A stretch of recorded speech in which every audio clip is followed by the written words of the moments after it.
Things didn't go as you wanted them to go, coach wanted them to go, players, fans alike. If you as AD could put your finger on one thing, why did Purdue struggle so badly on the football field? Oh, if you could do one thing, you'd figure it out and you'd fix it. And it's never that simple in a complex system. You're right, we are disappointed. I think the players, the fans, and the staff. We know how much work is put in by the players and by the staff, and when you don't have a level of success, it's frustrating. I'm particularly sad for them. It's hard. I'm particularly sad for the fans, because I asked a lot of them to come out and give us some help, and they were there. It's like your bank account. When you invest and the interest rates aren't very good, you feel like, did I do the right thing? And I think we did do the right thing, and I think they did the right thing. We've just got to give them some more encouragement as we go finish up recruiting and then move into the next season. I'm not sure if this is a discussion you have with Coach before the season. Was there a number of wins that you guys had in mind? I don't think you can do that. I think the wins are outputs. You have to concentrate on the inputs. If you work on the right things, whether it be recruiting, the hiring of the staff, the schemes you're going to run, the outputs will take care of themselves.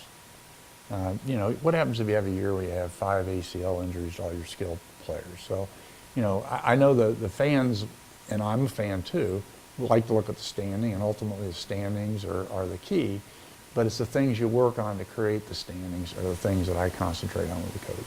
Do you feel the same way a year in, or a season in, and almost a year in about Coach Hazel and the staff as you did when you hired him? Yes, and the reason I do is they're seeing some things in the leadership that Daryl and the strength and pedigree of his staff that says, you know what, hang in there, some good days coming. And we got a chance to see a glimpse of that in the latter part of the season. I thought a young quarterback emerged.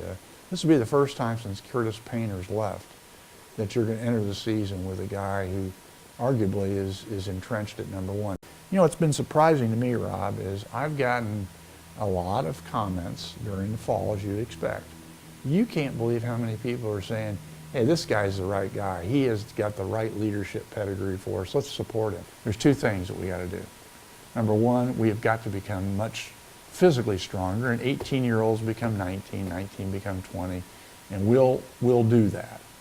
But we've got to become much more mentally tough. So I think part of our off-season training is got to put people, we're not going to do anything to harm them, but we've got to put them in situations where they're uncomfortable and they get through that process so they can feel the success when you get into the fall, they're ready to go. And the final thing is we've got to obviously add some more talent to the roster, and that process is underway.